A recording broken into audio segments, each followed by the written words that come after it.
सर्वशक्तिमान पिता, पुत्र और पवित्र आत्मा के नाम में आमीन। परम पिता परमेश्वर और पवित्र आत्मा पुनर्जीवित यीशु मसीह नाज़री, हम आपको धन्यवाद देते हैं पिता, सारे दिल और सारे मन, सारी आत्मा से आज के सुंदर सवेरे में आपके पावन चरणों में कोटि कोटि नमन करते हैं। प्रभु तेरे पावन चरणों में अपना सर झुकाते हैं। अब्बा पिता, सारा आदर और सारा सम्मान आपको देते हैं, क्योंकि प्रभु यीशु आकाश के नीचे और इस पृथ्वी पर प्रभु आपके समान कोई नहीं है। प्रभु आप ही एक हैं जो सर्वोच्च और सर्वशक्तिमान हैं।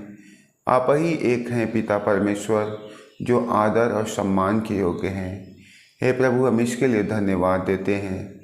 हमारे जीवन में आपकी कृपा के लिए धन्यवाद देते हैं। सारी रात हमें हमारे पूरे परिवार के साथ में, पूरे मंडली और कलीसिया के साथ में, यार मित्रों के साथ में हमें जीवित और सुरक्षित रखने के लिए हम तुझे धन्यवाद देते हैं।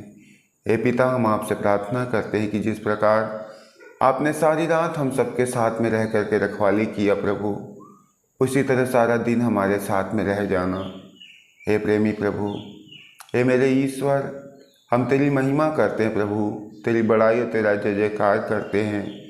हमारे जीवन से निरंतर तेरी महिमा होने पाए। हमारे जीवन से परमेश्वर हमारी एक एक वस्तुओं के द्वारा सदा आपकी स्तुति और आराधना होने पाए, आपका जय जयकार होने पाए। पिता, हमारे सब कुछ के द्वारा प्रभु सदा सर्वदा आपके राज्य का विस्तार होने पाए। हम यह प्रार्थना करते हैं हमारे प्रभु ख्रिस्त के नाम में, आमीन। प्रभु यीशु मसीह के पवित्र मीठे नाम में आप सभी लोगों को जय यीशु ख्रिस्त में। मेरे प्यारे भाइयों और बहनों, आज के एक नए और सुंदर दिन के लिए हम लोग प्रभु को धन्यवाद देंगे।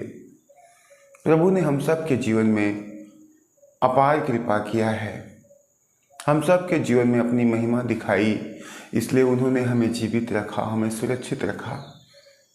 तनिक अनुभव करके देखना, विचार करके देखना, बहुतायत से लोग संसार में से अपने जीवन में बहुत सारी योजनाओं को, बहुत सारी इच्छाओं को लेकर के इस संसार से चले गए, नहीं चाहते हुए भी उन्हें जाना पड़ा।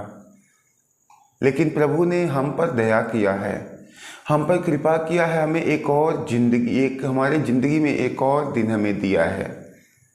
इसके लिए हम उस ईश्वर को धन्यवाद देंगे, इसके लिए हम उस प्रभु को धन्यवाद देंगे। हमारे परिवार के साथ रहने के लिए, सुख दुख का अनुभव करने के लिए उन्होंने हमें एक और दिन दिया, हम इसके लिए धन्यवाद देंगे। हमारे जीवन के सारे आधे अधूरे कार्यों को पूरा करने के लिए हमें मौका दिया, हम इसके लिए धन्यवाद देंगे। मेरे भाइयों और बहनों, आज इस सुंदर सवेरे में हम लोग प्रभु से प्रार्थना करेंगे कि प्रभु, जिस प्रकार आपने इस सुंदर सवेरे में हमें पवित्र मन से जगाया, पवित्र हृदय लेकर के जगाया, हमारे मनों में, हमारे सोच और समझ में जितने भी बुराइयां थी, जितनी कमियां और कमजोरियां थी प्रभु, बीते हुए रात में आपने सब कुछ को हमसे ख़त्म करके हमें इस सुंदर सवेरे में शुद्ध और पवित्र करके जगाया है। हम इसके लिए उनको धन्यवाद देंगे। प्रभु से प्रार्थना करेंगे, प्रभु आप सारा दिन हमारे साथ रहना, हमारे पूरे परिवार के साथ रहना। मेरे भाइयों और बहनों, प्रभु का साथ हमारे जीवन में हमारे लिए मुक्ति का द्वार है, मुक्ति का मार्ग है। इसलिए हम अपना सारा जीवन उनके हाथ में समर्पित करेंगे। आज हम लोग प्रभु के पावन और जीवंत वचन संत लूकस का सुसमाचार, उनके अध्याय 19 पद संख्या 1 से आगे पढ़ते हैं। धर्म ग्रंथ बाइबल बताती है, ईसा यरीको में प्रवेश कर आगे बढ़ रहे थे। जक्कैयुस नामक एक प्रमुख और धनी नाकेदार यह देखना चाहता था कि ईसा कैसे हैं, परंतु वह छोटे कद का था, इसलिए वह भीड़ में उन्हें नहीं देख सका। वह आगे दौड़कर ईसा को देखने के लिए एक गुलर के पेड़ पर चढ़ गया, क्योंकि वह उसी रास्ते से आने वाले थे। जब ईसा उस जगह पहुँचे तो उन्होंने आंखें ऊपर उठाकर जक्कैयुस से कहा, जक्कैयुस जल्दी नीचे आओ, क्योंकि आज मुझे तुम्हारे यहाँ ठहरना है। उसने तुरंत उतरकर आनंद के साथ अपने यहाँ ईसा का स्वागत किया। इस पर सब लोग यह कहते हुए भुनभुनाते रहे। वे एक पापी के यहाँ ठहरने गए। जक्कैयुस ने दृढ़ता से प्रभु से कहा, प्रभु देखिए, मैं अपनी आधी संपत्ति गरीबों को दूंगा और मैंने जिनको ठगा है, जिनके साथ बेईमानी की है, उन्हें उसका 4 गुना लौटा दूंगा। ईसा ने उससे कहा, आज इस घर में मुक्ति का आगमन हुआ है, क्योंकि यह भी इब्राहिम का बेटा है। जो खो गया था, मानव पुत्र उसी को खोजने और बचाने आया है। ख्रिस्त में मेरे प्यारे भाइयों और बहनों, आज की सुंदर कहानी, सुंदर दृष्टांत के द्वारा हम लोग देखते हैं एक व्यक्ति जो स्वीकार करता है कि मैंने जिनको ठगा या जिनके साथ में बेईमानी किया, उस व्यक्ति को अपने जीवन में एहसास होता है कि मैंने बेईमानी किया, मैंने पाप किया। हम लोग देखते हैं उसके अंत में प्रभु ने कहा कि आज इस घर में मुक्ति का आगमन हुआ है। इब्राहिम का बेटा जो खो गया था वह लौट आया है।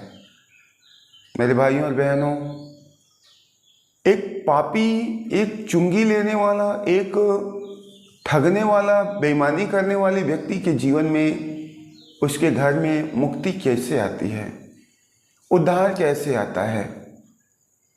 हम लोग देखते हैं कि जक्कैयुस के अंदर में उठने वाली तीव्र इच्छा जो यीशु को देखने की थी, उस तीव्र इच्छा के कारण वह यीशु के लिए तड़प उठता है, यीशु के लिए बेचैन हो जाता है, उनके दर्शन करने के लिए, उनको देखने के लिए। और हम लोग देखते हैं कि जब उसकी इच्छा तीव्र होती है, वह प्रयत्न करता है, वह प्रयास करता है देखने के लिए, और वह उनको देखने के लिए मार्ग में जाता है, परंतु छोटे कद काठी के होने के कारण वह उनको देख नहीं पाता। इसलिए वह प्रभु को देखने के लिए एक गुलर के पेड़ का सहारा लेते हैं। वह गुलर के पेड़ पर चढ़ते हैं। मुझे हर हाल में यीशु को देखना ही देखना है, मुझे हर हाल में उस मुक्तिदाता को देखना ही देखना है। और वह जब गुलर के पेड़ पर चढ़ करके प्रभु के आने की बाट जो होते हैं, राह जो होते हैं, बाइबल बतलाती प्रभु भीड़ में अपने लोगों के साथ में चले जा रहे थे। जाते जाते गुलर के पेड़ के पास पहुंचने के बाद उन्होंने अचानक से वहां रुकते हैं, अपनी निगाहें उस पेड़ की ओर ऊपर उठाते हुए कहते, जक्कैयुस नीचे उतर आओ, आज मुझे तुम्हारे यहाँ ठहरना है। और वह जक्कैयुस बड़ी तत्परता से पेड़ से नीचे उतरता है और प्रभु को अपने घर में स्वागत करता है।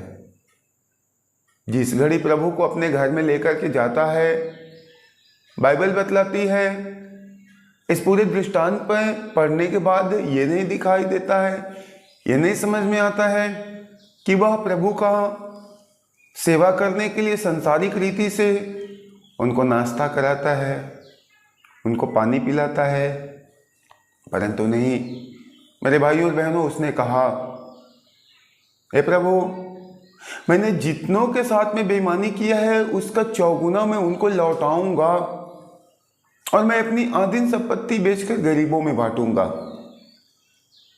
मेरे भाइयों और बहनों, प्रभु का जो एकमात्र लक्ष्य, एकमात्र उद्देश्य था, खोए हुए लोगों को ढूंढना, पाप में पड़े हुए लोगों को, भटके हुए लोगों को नाम ले लेकर पुकारना और ईश्वर के राज्य की ओर लेकर के जाना। हम लोग देखते हैं संत यूहन्ना के सुसमाचार में उस सामरी स्त्री के विषय में, जो सामरी स्त्री याकूब के कुएं के पास में जल भरने के लिए आई थी और वह जल भर रही थी। प्रभु के शिष्य लोग गांव में रोटियां लेने के लिए चले गए थे, लेकिन इस बीच उस सामरी स्त्री से यीशु की जितनी वार्तालाप होती है, उन बातों के बीच उस सामरी स्त्री को जब अपने पाप का बोध होता है, वह ईश्वर की ओर अभिमुख होती है, उनकी ओर लौटती है। इसी बीच जब यीशु के शिष्य नगर से रोटियां लेकर के लौटते हैं खाने के लिए, प्रबंध करके लौटते हैं और यीशु से कहते हैं, गुरु चलिए कुछ खा लीजिए, कुछ पी लीजिए।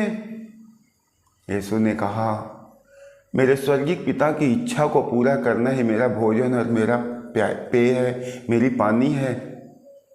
ठीक यही बात जक्कैयुस को भली भांति समझ में आता है कि यीशु की भूख क्या है, यीशु की प्यास क्या है, या हम उस यीशु की सेवा कैसे कर सकते हैं।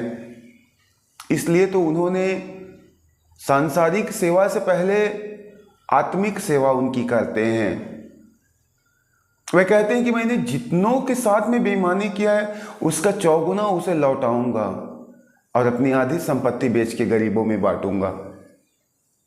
मेरे भाइयों और बहनों, प्रभु कहते हैं कि आज इस घर में मुक्ति का आगमन हुआ है, क्योंकि जक्कैयुस तू स्वर्गीय चीजों को पहचान गया है, तू स्वर्ग की बातों को समझने लग गया है।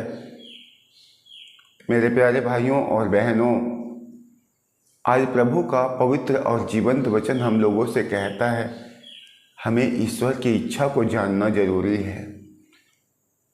जक्कैयुस के जीवन में एक तीव्र लालसा उसके जीवन में कई सारे परिवर्तन करते हैं, यहां तक कि पाप से निकाल करके उसको स्वर्ग की ओर लेकर के चले जाते हैं, उन्हें मुक्ति के मार्ग में लेकर के जाते हैं।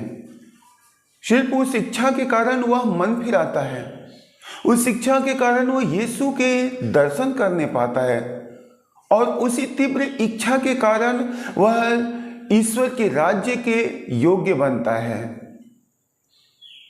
आज हमें और आप एक एक लोगों को भी इस बात की जरूरत है, हमारे जीवन में भी एक तीव्र इच्छा होनी चाहिए, एक निर्णय लेने का, एक फैसला लेने का, जैसा जक्कैयुस ने किया। उसने प्रभु से कहा, प्रभु मैंने जितनों को ठगा है। पहली बात उसने अपने पाप को स्वीकार किया, मैंने ठगा है। दूसरी बात तो वह प्रभु के सामने प्रतिज्ञा करता है, मैं उन एक एक लोगों को उसका चौगुना लौटा करके प्रायश्चित करूंगा, अपने पाप का, अपने गलतियों का, अपने गुनाहों का। मेरे भाइयों और बहनों, हम एक एक लोगों को अपने पाप का बोध होना जरूरी है, पाप को ज्ञात होना जरूरी है। और जब हमारा पाप हमारी आंखों के सामने नाचने लगता है, हमारा पाप हमारी आंखों के सामने दृष्टिपात होता है, उस घड़ी हमें निर्णय लेना है, जक्कैयुस की नहीं, मैं जिन जिन लोगों को ठगा हूं, मैंने जिन लोगों के साथ में बेईमानी किया है, 420 की है, मैं उसका चौगुना उसे लौटाऊंगा। अरे भाइयों और बहनों, जब हमारे जीवन में हमारा पाप आंखों के सामने हो, हमें भी ईश्वर के सामने उसे प्रकट करना है, उसे छोड़ना है, एक निर्णय, एक फैसला लेना है। और जब हम अपने जीवन में अपने पाप से पश्चाताप करते हुए, अपनी गलतियों और गुनाहों को मानते हुए हम प्रभु की ओर लौटते हैं, ईश्वर की ओर लौटते हैं, प्रभु कहता है, आज इस घर में मुक्ति का आगमन हुआ है, आज तेरे जीवन में मुक्ति का आगमन हुआ है। हम लोग देखते हैं नीति वचन उसका अध्याय 18 और पद संख्या 23 में प्रभु का वचन कहता है कि जो कोई अपना पाप छिपाता है वह उन्नति नहीं करेगा, परंतु जो उसको प्रकट करके छोड़ देता है उस पर दया की जाएगी, उस पर दया की जाएगी। मेरे भाइयों और बहनों, आज प्रभु हमसे और आप एक एक लोगों से इसी बात के लिए प्रेरित करते हैं जक्कैयुस के द्वारा, कि जक्कैयुस के जीवन में जो तीव्र इच्छा होती है, उस तीव्र इच्छा के कारण प्रभु उसके जीवन में प्रवेश करते हैं। उस तीव्र इच्छा के कारण, उस एक सही फैसले के कारण उसके जीवन में मुक्ति आती है, उसके जीवन में उद्धार आता है। आज हमारे और आपके लिए अनिवार्य है। हम भी चाहते हमारे जीवन में मुक्ति हो, हम भी चाहते हमारे जीवन में शांति हो, हम भी चाहते हमारे जीवन में ईश्वर का राज्य आए। हमें भी एक निर्णय लेकर, एक फैसला लेकर प्रभु की ओर लौटना है। इस वक्त आप सारे लोग अपने जीवन में हुए एक एक पापों को स्मरण करते हुए हमारे साथ प्रभु से प्रार्थना करेंगे, अपने पाप को याद करेंगे। मैंने क्या किया? क्या मैंने झूठ बोला है? मैंने बेईमानी की है, मैंने चोरी किया है, मैंने निंदा की है, मैंने वासना की दलदल में गिरे हैं, मैंने शरीर की आग बुझाई है, मैंने अपने आंखों की अभिलाषा को मिटाया है, मैंने किसी की हत्या किया है, मैंने जो जो पाप किया है, मेरे ईश्वर के विरुद्ध जितने भी काम किए, उन एक एक काम के लिए, एक एक बात के लिए आज हम प्रभु के सामने अपने सारे गुनाह को प्रकट करेंगे, अपने एक एक गलतियों को प्रभु के सामने मान लेंगे। मेरे भाइयों और बहनों, हम पश्चाताप करेंगे। अब अपने गलतियों को मानते हुए हम ईश्वर की ओर लौटने पाएंगे, हम प्रभु की ओर लौटेंगे। आइए इस समय आप सारे लोग हमारे साथ अपनी आंखों को बंद करेंगे और उस सर्वशक्तिमान पिता परमेश्वर से प्रार्थना करेंगे। हे प्रभु, हम आपको धन्यवाद देते हैं पिता परमेश्वर कि आप हमसे प्यार करते हैं। आपका पवित्र और जीवंत वचन कहता है, मैं धर्मियों को नहीं, मैं पापियों को बुलाने आया हूँ। आपका वचन कहता है कि हो सकता है कोई हो जो धर्मियों के लिए अपने प्राण त्याग दे, लेकिन पापियों के लिए कोई कीमत नहीं चुका सकता सिवाय प्रभु आपके। हे मेरे ईश्वर, आपके इस महान प्रेम के लिए हम आपको धन्यवाद देते हैं। प्रभु, आज तेरे सामने हम अपने सारे गलतियों को कबूल करते हैं। पिता, मैंने मेरे मन, मेरे विचार से जितने पाप किए हैं, उन एक एक पाप के लिए क्षमा मांगते हैं। मैंने जितने झूठ बोले उस झूठ के लिए क्षमा मांगते हैं। मैंने जो चोरी किया है, चोरी के लिए क्षमा मांगते हैं। मैंने जो बेविचार किया, उस बेविचार के लिए आपसे माफ़ी मांगते हैं। मैंने एक दूसरे के प्रति अपने हृदय में बुरे विचार रखे प्रभु, गलत योजनाएं बनाए, उन सारे योजनाओं के लिए हम आपसे क्षमा मांगते हैं। हे मेरे ईश्वर, आज हमें आपकी ज़रूरत है प्रभु, आज हमें आपके दया की ज़रूरत है। हमें भी तीव्र इच्छा, प्रबल इच्छा दीजिए प्रभु, कि हम अपने जीवन के सारी गलतियों को हमेशा हमेशा के लिए तेरे सामने प्रकट करके प्रभु और तेरे ओर लौटने पाएँ। हे मेरे ईश्वर, आपका पावन और जीवंत वचन कहता है, जो पाप करता है वह उन्नति नहीं करेगा। प्रभु, ये सत्य है, मेरे पाप के कारण हमारे घर में परेशानियां हैं, हमारे परिवार में परेशानियां हैं, हमारे जीवन में दिकदारियां हैं। आज मैं उन्हीं दिकदारियों को तेरे सामने प्रकट करता हूँ, अपने एक एक पाप को तेरे सामने मान लेता हूँ और आपसे मांगता हूँ प्रभु, तू हमें अपने पवित्र आत्मा से भर दे। हे प्रभु, तेरा लहू गहरे लाल सिंदूर के जैसे पाप को धोने में सामर्थी है। तेरा लहू किटविच के जैसे मटमैले सारे पाप को धोने में सामर्थी है। तेरा लहू हर प्रकार के शारीरिक और आत्मिक पाप को धोने और शुद्ध करने में सामर्थी है। पिता, इस वक्त हम आपसे प्रार्थना करते हैं, आप हमारी प्रार्थनाओं को सुनना। आज इस समय जितने भी भाई बहन लोग अपने जीवन में अपने गलतियों को मान रहे हैं, हे प्रभु, आप उन एक एक लोगों पर अपनी पवित्र आत्मा का सामर्थ्य उंडेलना। आज का तेरा यह पवित्र जीवंत वचन सुनने वाले एक एक के जीवन में प्रभु आशीष और कृपा का कारण बन जाए। तेरे पवित्र वचनों को ग्रहण करने वाले एक एक लोगों का शारीरिक और आत्मिक उन्नति होने पाए प्रभु। तेरे पवित्र वचनों के द्वारा आज भी एक एक के जीवन में स्वर्गीय निर्माण होने पाए। हे पिता, मैं विशेष करके इस समय समर्पित करता हूँ उन एक एक भाई बहनों को जो पाप के कारण अपने शरीर में रोग और बीमारी को, दर्द और पीड़ाओं को अनुभव कर रहे हैं, अपने घर परिवार में नाना प्रकार के बंधनों का अनुभव कर रहे हैं। आज इस वक्त पश्चाताप के कारण प्रभु उन्हें एक एक के जीवन में तेरी महिमा होने पाए, उन्हें एक एक के जीवन में चिन्ह और चमत्कार होने पाए, रोगों से चंगाई मिलने पाए, बंधनों से आज़ादी मिलने पाए, गरीबी की बंधन टूटने पाए, नशे और वासना की बंधन टूटने पाए। प्रभु, आज उन एक एक व्यक्तियों के जीवन में तेरी महिमा, तेरा चिन्ह और चमत्कार प्रकट हो जाए। पिता, हम यह प्रार्थना करते हैं हमारे प्रभु ख्रिस्त के नाम में, आमीन। हे हमारे पिता, तू जो स्वर्ग में है, तेरा नाम पवित्र माना जाए, तेरा राज्य आवे, तेरी इच्छा जैसे स्वर्ग में है वैसे इस पृथ्वी पर भी पूरी हो। हमारे प्रतिदिन का आहार आज हमें दे और हमारे अपराध हमें क्षमा कर, जैसे हम भी अपने अपराधियों को क्षमा करते हैं, और हमें परीक्षा में न डाल परंतु बुराई से बचा।